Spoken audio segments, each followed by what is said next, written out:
The Scent of Memory, The Alchemist of Puebla, 1905. The heart of Puebla's marketplace beat fastest around Camilla's stall.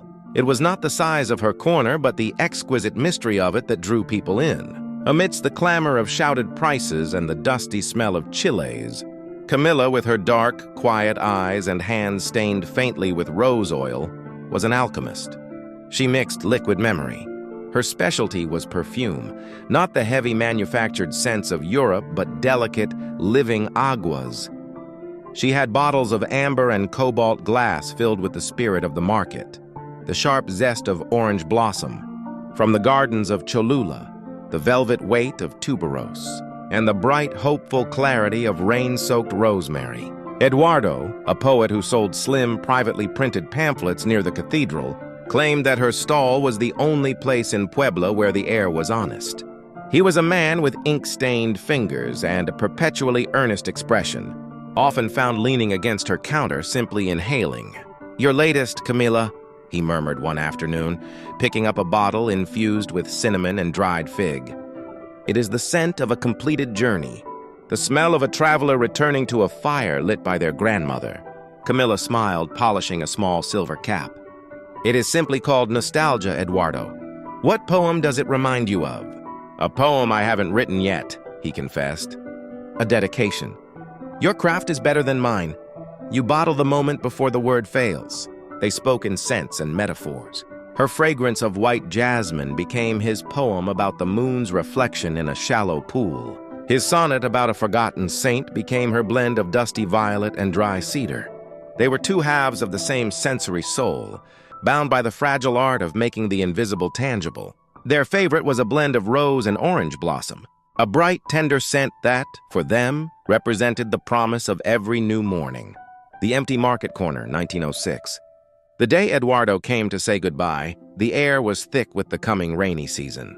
He had been offered a small stipend by a patron in Mexico City, the capital, to refine his collection and finally publish his first book. A formal, ambitious volume he was certain would make him famous. He carried a cheap satchel and a desperate smile. "The rose and the orange blossom?" he said, handing her a small empty glass vial. "Keep this empty. It is for the perfume you will create when I return, the scent of our wedding day." "I will keep the recipe ready," Camilla promised, hiding the trembling of her hands. "But do not forget the quiet light of Puebla for the harsh glare of the city, Eduardo." "How can I?" he countered, gesturing around her stall. "Your perfume makes time stand still. I carry your stillness with me." For the first few months, the letters came regularly, smelling faintly of cheap tobacco and the heady excitement of the capital.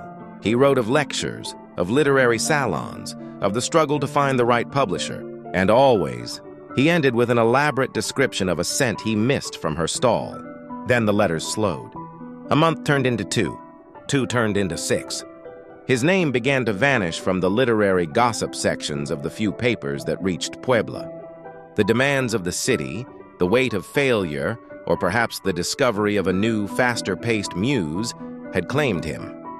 Camilla continued to mix her fragrances. She kept the little empty vial, cleaning it once a week, and her special blend of rose and orange blossom remained unsold, kept only for herself, a silent, fragrant vigil.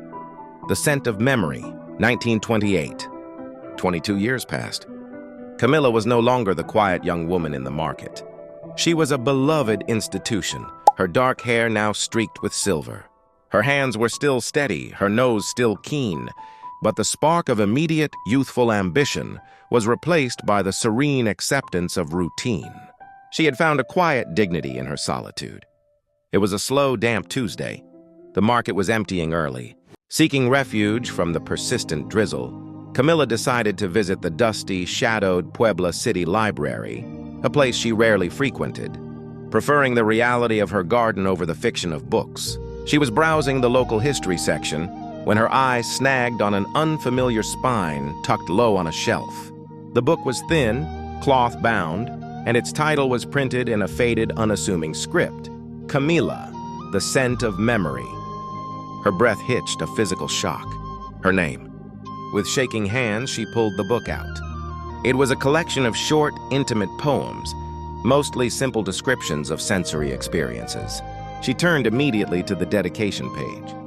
The paper was brittle, and the script was elegant, unmistakable, for the woman whose perfume made time stand still.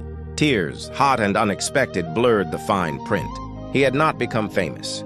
His name was unfamiliar to the librarian, and the book itself looked entirely unread. He had failed in the world's terms, but he had succeeded in hers. He hadn't forgotten the quiet light of Puebla. He had dedicated his entire published existence to it. Every poem within, she realized as she thumbed through them, was simply a description of one of her fragrances, chronicling the life they had shared, not the life he had lived away from her. He never returned to marry her beneath the rose and orange blossom.